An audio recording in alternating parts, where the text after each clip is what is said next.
Telkomsel upgrade 3G jadi 4G. Mulai akhir Maret, Telkomsel akan segera mengupgrade jaringan 3G mereka ke 4G di 504 kota. Ini akan dilakukan secara bertahap hingga akhir tahun 2022 mendatang. Tahap pertama, Maret sampai Mei, 90 kota kabupaten. Tahap 2, Juni sampai Juli di 132 kota kabupaten. Tahap 3, Agustus Oktober di 178 kota kabupaten. Sementara tahap keempat, November sampai Desember di 104 kota. Nah, buat kalian yang kemarin protes 4G belum merata kok 3G dimatikan, justru 3G-nya harus mati dulu supaya 4G-nya bisa merata. Selamat ya, jaringan 3G kalian akan segera di-upgrade ke 4G.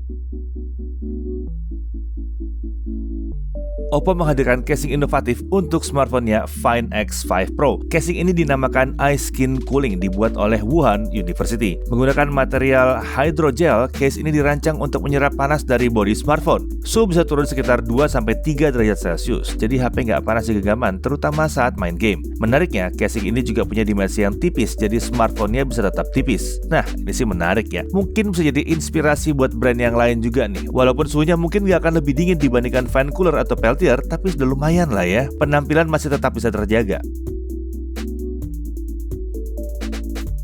Smartphone pertama brand Nothing, yaitu Nothing Phone 1, akan meluncur di musim panas tahun ini. Ya, Nothing adalah perusahaan baru yang didirikan mantan CEO OnePlus, Carl Pei. Nothing didirikan sejak tahun 2020, tapi baru akan merilis smartphone pertamanya tahun ini. Gak main-main, targetnya bukan menjadi saingannya OnePlus, tapi mau jadi saingannya Apple. Beneran nih, bisa bersaing sama Apple. Jangan sampai nanti malah beneran jadi Nothing doang.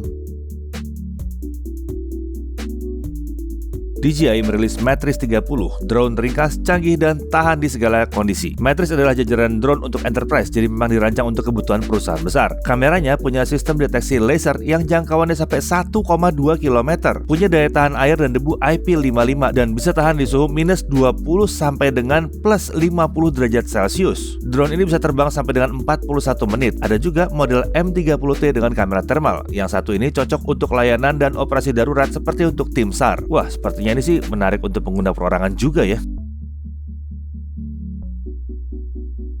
Intel mendemokan fitur Intel XeSS dengan GPU Intel Arc Alchemist di ajang GDC 2022. Intel XeSS ini adalah fitur super sampling yang mirip dengan Nvidia DLSS atau AMD FSR. Sederhananya, fitur ini membuat grafis game beresolusi rendah bisa ditampilkan di resolusi dan detail yang lebih tinggi. Misalnya, diproses di 720p tapi tampilnya sebagai 4K. Ini beda ya dengan teknologi upscaling yang hanya meningkatkan resolusi gambar doang. Super sampling ini memproses ulang gambar dengan algoritma khusus supaya detailnya ikut meningkat. Jadi tentunya gamer bisa menikmati tampilan yang lebih imersif saat bermain. Metode ini memang sedang marak dikembangkan oleh para produsen GPU di dunia saat ini.